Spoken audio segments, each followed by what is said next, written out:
The first clear signs of the beginning of the end of the crisis in Ukraine now appear to be visible. And the big hope is that this does eventually work out. Now, the Russian Defense Ministry has announced that it is pulling out some of its forces from the Ukrainian front line, but the Ukrainian Foreign Ministry says they want to see much more clear evidence of this. But there's been another assurance that Russia may be willing to talk with the Foreign Minister, Sergei Lavrov, stating that a diplomatic resolution to the crisis was far from over. People could still talk. And this could all be linked to the Ukrainian president willing to accept that their membership to NATO would remain a dream. In fact, he said, maybe the question of open doors is for us like a dream. He said this in a press conference with the German Chancellor, who is now visiting Moscow. In Moscow, Mr. Scholz, the German Chancellor, has said that he has called for peace. He wants the process of dialogue to continue. Well, as Washington talks with its allies, it continues to believe that a Russian invasion may be imminent. On Sunday, the US press secretary said that they have good sources of intelligence. Meanwhile, here in Delhi, Ukraine's ambassador has said that he welcomed India's balanced advisory to nationals in his country, asking them to consider temporarily relocating. But what we can now bring you are the very latest images of the Russian military deployment along the frontiers with Ukraine. The high-resolution satellite images that you will see here have been filmed within the last 48 hours and show significant new Russian force additions.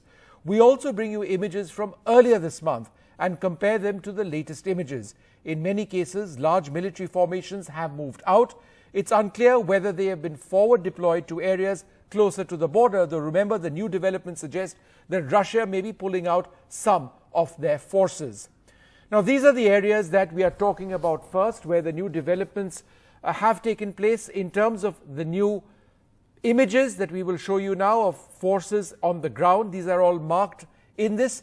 They cover areas to the north and northeast of the Ukraine, at a large airbase to the southeast of the country, and in the Crimea, which was annexed by Russia in 2014.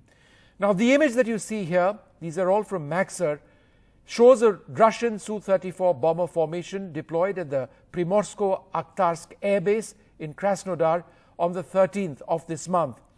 The image from Yelnya, which you see here, shows a large battle group with tanks and armored personnel carriers on the 19th of January, a bit dated, but it does in fact give you a clear idea of the extent of the build-up.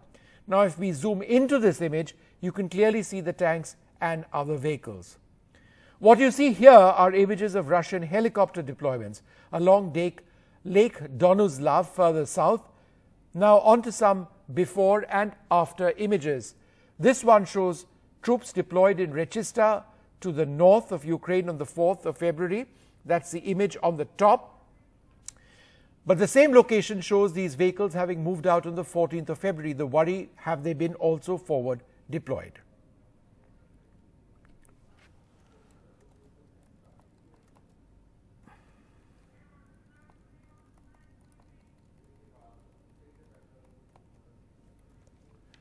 Well, joining us now, two students from India who are studying in the Ukraine. I'm joined by Ashish Giri and Harsh Goyal. Thank you both very much for being with us.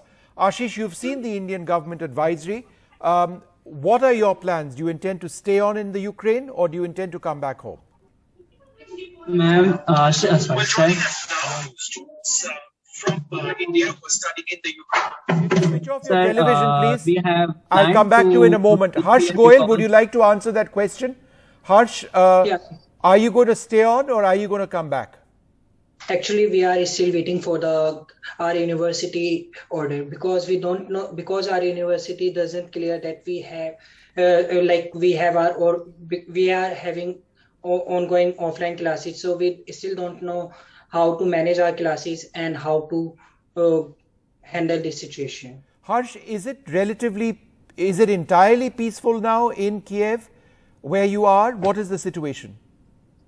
Actually, the situation is really tense because some of the students are already booked their commercial flights, but the flights are cancelled. So it's a major concern for the students. Okay. So that's why, and the situation is quite tense among students here. And are your parents worrying? They must be extremely worried about that situation and yet you continue to wait. You aren't sort of evacuating immediately. Is that because you expect the situation to become better? Yeah. Could you add a little bit more? Well, you do expect the situation to become better. That's your personal understanding. Because actually through advisory we get to know that the Indian government said that all the students have to leave from the Ukraine, but the prices of these flights are really very high, and some students here can't afford because so how would the government ensure their safety? All right. So it's a big question. Ashish, what are you telling your parents and or your family about your situation? They must be very worried. Yes, sir. Our family is very worried about that. Sir, a few months ago, I came to Ukraine, and after 2 and 3 days, the situation become harsh here because few days ago, our president of Ukraine tweeted that Russia will attack on 16th February. After that, the situation became harsh, and our consultancy MD House also concerned that if you want to fly, you can fly, but sir, the tickets are not available here till 20th February. Most of tickets are booked, and those tickets are available. It is so much expensive.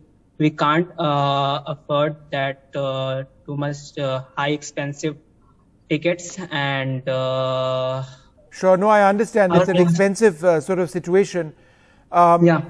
Let me just ask Harsh one more question. Now, Harsh, are you in touch with the Indian Embassy? Are they assisting over there?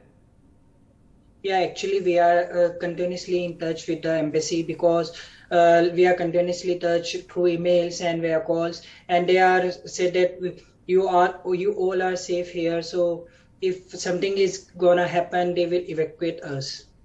All right, I'd like to thank you both very much for being with us, and hopefully you'll be all right. There are clear signs of that diplomatic process now, carrying on with some more impact, hopefully, on the ground. Thanks very much.